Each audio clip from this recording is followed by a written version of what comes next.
Assalamualaikum warahmatullahi wabarakatuh. Perkenalkan, nama saya Sylvia Agustina, biasa dipanggil Silvi. NPM saya 721213240. Nah, saya dari kelas Manajemen Sumber Daya Manusia 2021C. Nah, jadi di materi kali ini saya akan sedikit menjelaskan tentang pelatihan dan pengembangan SDM.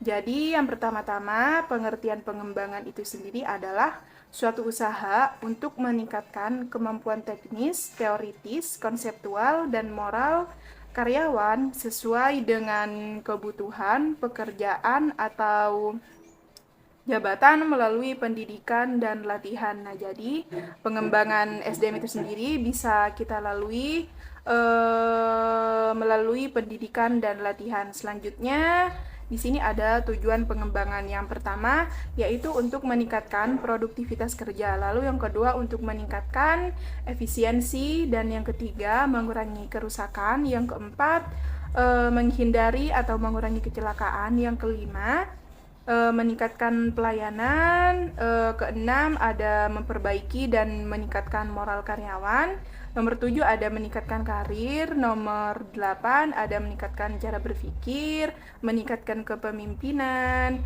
lalu yang terakhir ada meningkatkan prestasi yang pada akhirnya berdampak pada peningkatan balas jasa atau gaji. Lalu selanjutnya di sini ada skema pengembangan karyawan. Nah, jadi di sini dibagi menjadi 3. Yang pertama ada sifat, yang kedua proses, dan yang ketiga adalah metode. Nah, yang pertama ini yaitu sifat.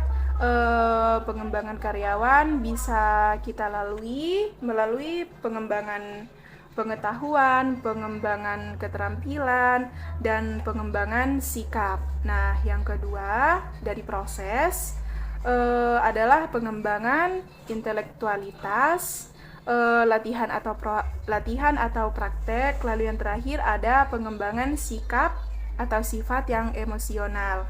Lalu yang ketiga yaitu metode. Di sini ada diskusi, kasus bisnis, game, terus training.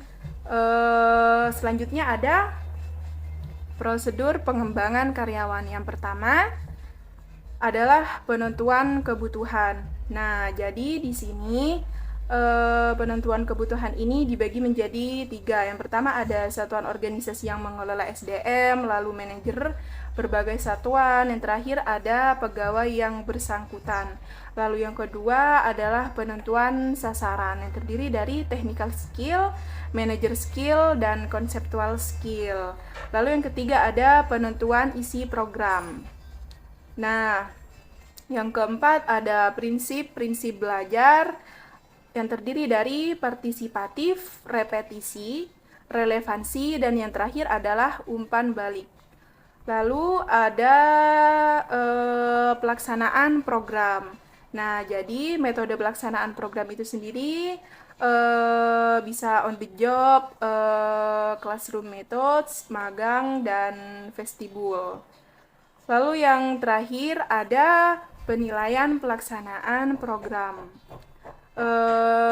Yang pertama ada prestasi kerja karyawan meningkat, yang kedua ada kedisiplinan meningkat, lalu ada absensi rendah, tingkat kerusakan produksi alat dan mesin rendah, lalu tingkat kecelakaan rendah, selanjutnya tingkat pemborosan bahan baku, tenaga dan waktu rendah, tingkat kerjasama karyawan meningkat, tingkat upah insentif karyawan meningkat, prakarsa karyawan meningkat, dan yang terakhir adalah kepemimpinan dan keputusan manajer lebih bijaksana. Mungkin seperti itu saja dari saya, kurang lebihnya mohon maaf. Assalamualaikum warahmatullahi wabarakatuh.